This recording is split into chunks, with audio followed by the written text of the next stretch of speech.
Hi everyone, this is Jason Rodriguez with Zpryme. We just announced that City of the Future 2021 is taking place in May, and today I have the pleasure of being joined by my colleagues, Erin Autin and Joyce Deuley. Erin, Joyce, how are you both doing today? Doing well, thanks, Jason. Yeah, very Yeah, and I know you're both super excited and been involved with City of the Future, both in different ways, but over the past 2 years, here we are, year three, we're going virtual. So I just want to take a chance to ask a few questions for both of you. So Erin, I wanted to start with you. There's a lot going on this year, but I really wanted to see what your thoughts are. How has COVID-19 changed the conversation around mobility in smart cities? So I think, like with pretty much every aspect of life, the main focus has been around safety. Especially I think the most obvious is around public transportation. Is it safe to get on a bus or a train somewhere? But, equity was already a big mobility challenge. And I think that COVID-19 has just highlighted that issue even more. Not everyone has a car or can drive to pick up curbside groceries.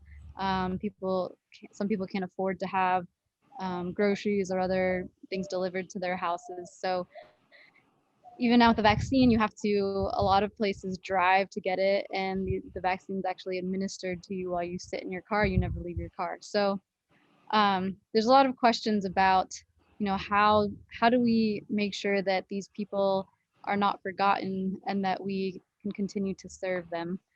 And then on the other hand, not to say that there have been any positives or silver linings, but I guess one trend that's been a positive since COVID hit, the sales of bicycles have skyrocketed.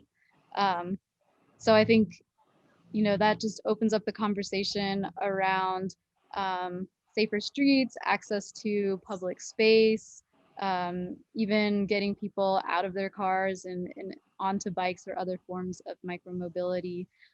So I think it'll be interesting to see how the lessons we've learned are applied in the design of cities going forward, and I hope that they're implemented and not forgotten in the city of the future. And Joyce, obviously a big change here forced us to rethink everything. So what are some of the major issues we should be thinking about as we think about like building a city of the future? Yeah, no, thank you. I mean, Erin brought up some really fantastic points around mobility and, the public health concerns, especially now that vaccines are being distributed across communities and with the ramped up planning from the new administration. I think that that's going to be able to help get more people vaccinated much more quickly. And it seems like cities have come up with some really efficient ways to do that. Some of the other trends or the things that we need to kind of consider is definitely around policing in America. I think that there have been some real issues brought to light this year. So there's going to be a lot of public safety information, data changes, as well as policy changes, community organizing and collaboration with municipalities that we have to talk about. Some of the other exciting things would probably, have to do with the synthesis of more physical infrastructure and digital infrastructure, as demand is increasing and as more renewables are getting put onto our grids, as well as how many more people are relying upon devices in the homes to do their jobs. That's definitely going to come into play, in addition to the connectivity that everybody is, trying to manage.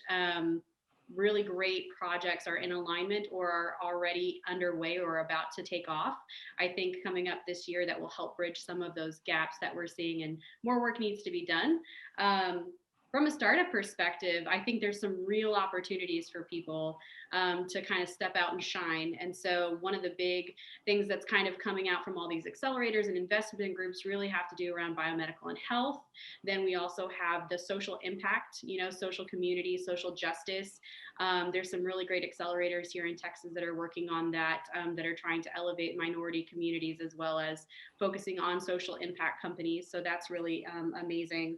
And then something to kind of tease, right, like along with what Erin was saying, was the concept of a 15-minute city, right? So this visualization that you can live, work, and play and have this really dynamic easily accessible mobile relationship with wherever you are in the city within a 15-minute range. And so I think those are going to be some really exciting trends to discuss.